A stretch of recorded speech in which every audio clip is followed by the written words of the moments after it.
श्री शिवाय नमस्तुभ्यम। दोस्तों, आप सभी लोग जानते हैं कि 26 अगस्त 2024 को है सोमवार की अष्टमी। दोस्तों, इस बार की सोमवार की अष्टमी बहुत ही ज़्यादा खास है क्योंकि इस बार की सोमवार की अष्टमी के दिन जन्माष्टमी भी है। मतलब कि इस बार की जन्माष्टमी सोमवार के दिन पड़ रही है। मतलब कि हमारा वो दिन आ चुका है सोमवार की अष्टमी का, जिसका हम बहुत बेसब्री से इंतज़ार करते हैं।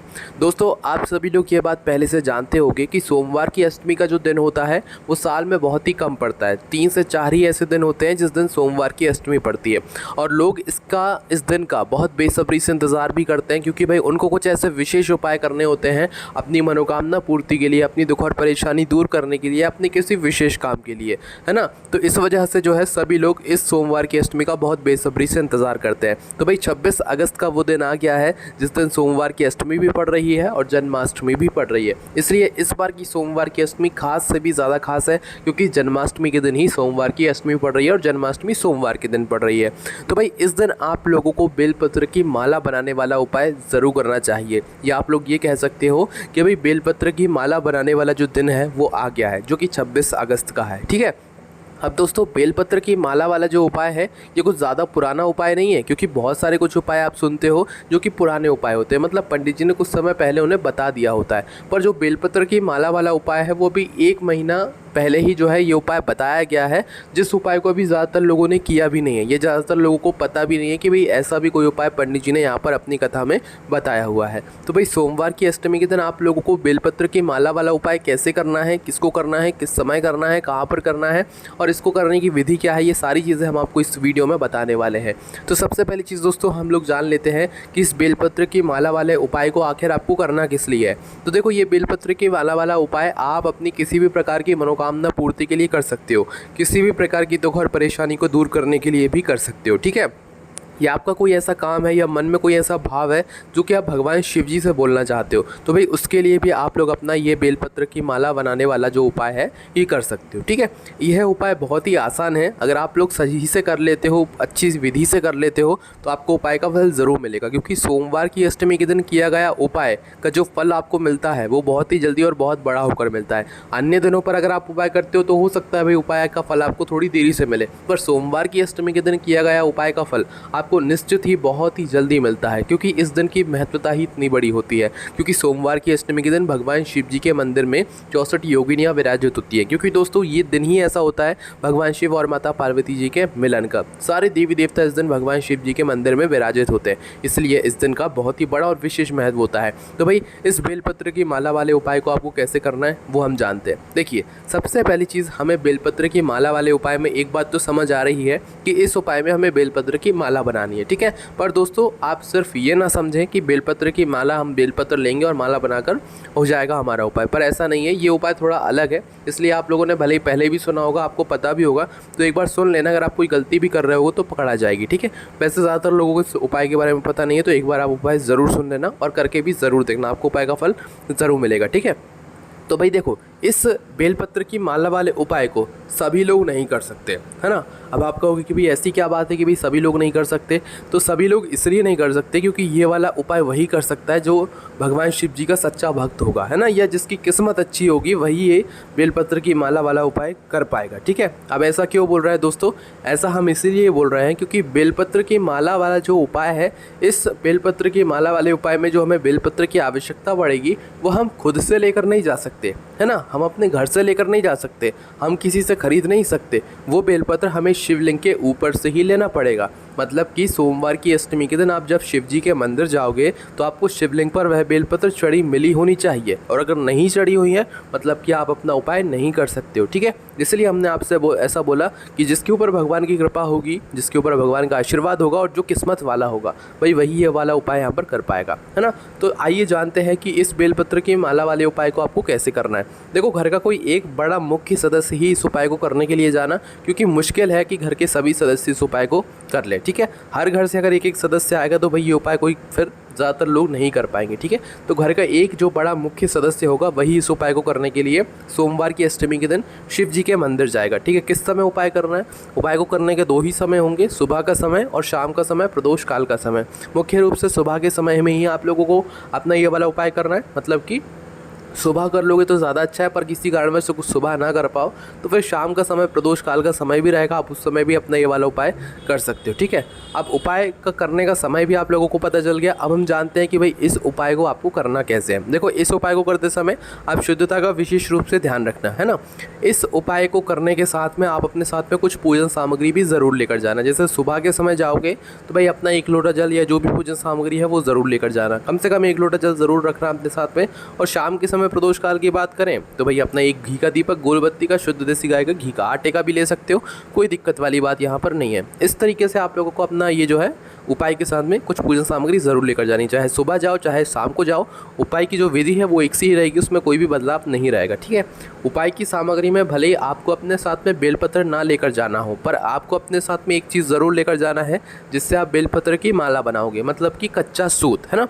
इस उपाय में पंडित जी ने कच्चा सूत बताया है कि भाई कच्चे सूत से आप बेलपत्र की माला बनाओगे, है ना। कच्चा सूत अगर नहीं मिले, भाई बहुत सारे लोग प्रश्न करते हैं कि कच्चे सूत की जगह क्या हम कलावा वगैरह या मोली वगैरह नहीं लेकर जा सकते, तो लेकर जा सकते हो, कोई दिक्कत वाली बात नहीं है। पर पंडित जी ने यहाँ पर कच्चा सूत बोला हुआ है। कच्चा सूत मतलब ऐसा धागा जो कच्चा होता है, जो कि सिर्फ आपको पूजन वाली दुकान पर मिल जाता है ना, किराने की दुकान पर भी मिल जाता है, तो कच्चा सूत वो आप लोगों को मिल जाता है। ठीक है, कच्चा सूत नहीं भी है तो कलावा ले सकते हो, या जो भी आपका मोली होती है भाई उसे भी ले सकते हो। और अपने साथ में लेकर शिव जी के मंदिर, आपके घर के पास में जो भी शिव मंदिर हो वहाँ पर पहुँच जाना। शिव जी के मंदिर पहुंचने के बाद दोस्तों सबसे पहले आपको जाकर उपाय नहीं करना है, पहले पूजन अर्चना करना है। जैसे आप सुबह के समय गए हुए होगे तो भाई 1 लोटा जल जो भी चीज़ें लेकर गए हो तो उससे सारी पूजन अर्चना अपनी कर लो। शाम के समय गए हुए होगे तो भाई अपना जो गोलबत्ती का, शुद्ध देसी गाय का घी का दीपक है उसको वहाँ पर आप लोग जला देना। ठीक है, दीपक जलाने के बाद अपनी पूजन अर्चना करने के बाद ही आप लोग अपना उपाय शुरू करना। उपाय शुरू करने के लिए दोस्तों ध्यान रखना कि अपने पास में थोड़ा सा जल अलग से रखना, क्योंकि शिवलिंग पर से जब हम बेलपत्र उठाते हैं तो हम सीधा उठाकर उन्हें प्रयोग में नहीं लेते हैं। और इस उपाय में हम क्या करेंगे, शिवलिंग के ऊपर से ही बेलपत्र उठाएंगे, क्योंकि इस उपाय में हम अलग से बेलपत्र नहीं ला सकते। अगर कुछ लोग ऐसे समझें कि भाई हम तो अपने घर से ही 31 बेलपत्र, मतलब या जितनी लगती हैं उतनी लेकर आ जाएंगे और शिव जी पर चढ़ा देंगे और उन्हीं बेलपत्र से फिर माला बना देंगे, नहीं, ऐसा नहीं होगा।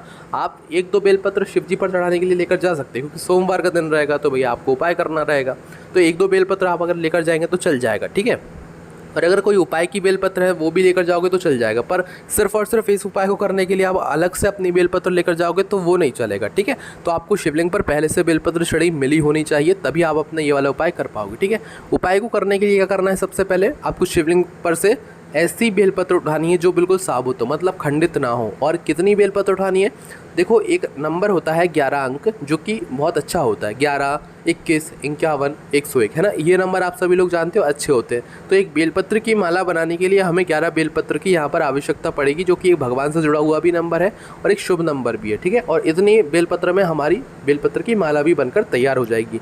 तो कितनी बेलपत्र लेना है, आपको 11 बेलपत्र लेना है ना। वैसे 11 से कम भी ले सकते हो, पर 11 बेलपत्र में हमारी अच्छी माला बनेगी और हम उसे भगवान शिव जी पर अच्छे से चढ़ा पाएंगे।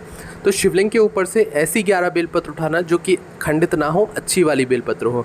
11 बेलपत्र छाट कर उठाने के बाद दोस्तों पहले आप भगवान से आज्ञा लेना, परमिशन लेना कि भगवान शिव हम एक उपाय कर रहे हैं, इसके लिए हमें आपके ऊपर से कुछ बेलपत्र चाहिए, 11 बेलपत्र चाहिए, जितनी आप लेना चाहते हो, 21 भी ले सकते हो, हम आपसे मना नहीं कर रहे, 51 भी ले सकते हो, पर शिवलिंग पर होनी चाहिए उतनी बेलपत्र। अगर और भी लोग उपाय कर रहे हैं तो आप 11 बेलपत्र लेना, ताकि और भी लोग उपाय कर सकें। ठीक है, तो भाई बेलपत्र लेने के बाद आप अपना जो है सबसे पहले अपने जल से उन बेलपत्रों को धोना है ना। शिवलिंग पर चढ़ी हुई बेलपत्रों को पहले धोते हैं हम, उसके बाद ही फिर हमारे उपायों में प्रयोग करते हैं या किसी और कार्य में प्रयोग करते हैं। तो 11 बेलपत्र उठाकर उनको धो लेना। धोने के बाद अपना कच्चा सूत या जो भी आपका कलावा है, मोली है, उसे निकाल लेना। मुख्य रूप से कच्चा सूत ही आपको लेकर आना है ना। और इतना कच्चा सूत निकाल कर आपको अपने उस कच्चे सूत के गट्ठे से या मोली के गट्ठे से इतना निकाल लेना है जितने बड़ी आप लोग इस मतलब शिवलिंग पर चढ़ाने के लिए माला बनाने वाले, मतलब ये वाला उपाय करने वाले। तो इतना कच्चा सूत आप पहले से तोड़ कर रख लेना, है ना। अपने कच्चे सूत का आपके पास एक बंडल होगा, भाई उस बंडल में से इतना धागा पहले से निकाल कर रख लेना जितनी बड़ी आपको बेलपत्र की माला बनानी है, और उसको काट लेना। ठीक है, काटने के बाद दोस्तों क्या करना है, अब इस कच्चे सूत के धागे से आपको बेलपत्र की माला बनानी है। बेलपत्र की माला बनाने के लिए आपको सुई का प्रयोग नहीं करना है। ठीक है, इस बात का ध्यान रखना, ना बेलपत्र में सुई घुपाना है, इस बात का भी ध्यान रखना। ठीक है, अब करना क्या है, अपने पास में बेलपत्र रखो और सबसे पहली बेलपत्र उठा लो। सबसे पहली बेलपत्र उठाने के बाद दोस्तों ध्यान रखना, ये जो बेलपत्र की माला हम लोग बनाएंगे ये बेलपत्र की डंडी के सहारे बनाएंगे, है ना। तो आप लोग क्या करो, कच्चे सूत की थोड़ी सी जगह छोड़कर आप लोगों को उस जगह पर से जो है अपना पहली बेलपत्र बांधना शुरू करो। पहली बेलपत्र उठाओ, पहली बेलपत्र की जो पीछे साइड की जो डंडी होगी उस डंडी में आप अपना जो कच्चा सूत है उसको लपेट दो, ठीक है। अगर लपेटने में छूट रहा है तो भाई एक गठान आप लोग चाहो तो बांध सकते हो। पहली बेलपत्र बांधी, फिर थोड़ी सी जगह छोड़ो, फिर अपनी दूसरी बेलपत्र उठाओ, दूसरी बेलपत्र की डंडी में भी अपना जो कच्चा सूत है उसे लपेट दो, है ना। चाहो तो एक गठान बांध दो, फिर थोड़ी सी जगह छोड़ो, फिर तीसरी बेलपत्र बांधो, फिर थोड़ी जगह छोड़ो, फिर चौथी बेलपत्र बांधो। इसी तरीके से आपको पूरी 11 बेलपत्र जो है अपनी उस कच्चे सूत में बांध देनी है। अगर मतलब कम भी पड़ जाए या थोड़ा ज़्यादा भी हो जाए बेलपत्र तो आप बीच बीच में जो है लगा सकते हो जहाँ पर आपने जगह छोड़ी हुई है बेलपत्र की माला को बनाने के लिए। तो कैसे करना है, आपको बेलपत्र की डंडी में धागा बांधते बांधते या कलावा बांधते बांधते या मोली बांधते बांधते आपको बेलपत्र की माला बनानी है, ठीक है। एक गठान लगा सकते हो, एक से ज़्यादा मत लगाना और ज़्यादा कसना मत, है ना। अच्छे से बेलपत्र की माला बनाना। जैसे ही आपकी पूरी 11 बेलपत्र उस कच्चे सूत में लग जाए उसके बाद में जो आपके कच्चे सूत के दोनों साइड के छोर होंगे जो जिस तरफ से आपने काटा हुआ होगा, अब उन दोनों छोरों को जोड़ दो, है ना। जोड़ दोगे तो भाई आपकी ये बेलपत्र की माला बनकर तैयार हो जाएगी। अब जैसे ही बेलपत्र की माला बनकर तैयार होती है तो इस बेलपत्र की माला को अब आपको क्या करना है, भगवान शिव जी की शिवलिंग के ऊपर समर्पित करना है, ठीक है। बेलपत्र की माला को अच्छे से बनाना, कोई जल्दबाजी नहीं है। बेलपत्र की माला को बनाने के बाद फिर इसे शिवलिंग के ऊपर यहाँ पर आप लोग समर्पित करना है ना।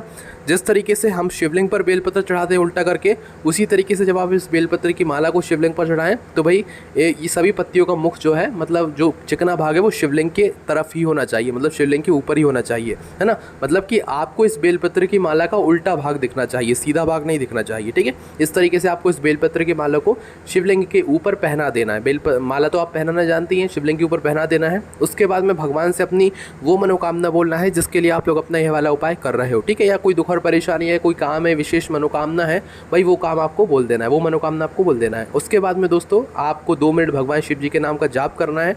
फिर देखेंगे दोस्तों आप लोगों का ये वाला उपाय यहाँ पर पूरा हो जाता है। उसके बाद में भगवान से विनती करके वहाँ से आप लोग धोख देकर उठ सकते हो और आपका ये बेलपत्र की माला वाला उपाय पूरा हो जाता है। दोस्तों इस बार की सोमवार की अष्टमी बहुत ही ज़्यादा खास है। उपाय हमने आपको कुछ दिन पहले ही बता दिया। आप उपाय की बढ़िया से तैयारी करना और उपाय को ज़रूर करना। कोई भी समस्या आती है हमसे कमेंट करके पूछ सकते हो, ठीक है। और भी दोस्तों अगर कोई भी आप लोगों को परेशानी आती है तो भी आप हमसे कमेंट करके पूछ लेना, आपको जवाब मिल जाएगा। ओम नमः शिवाय, जय बोले बाबा श्री शिवाय, नमस्तुभ्यं।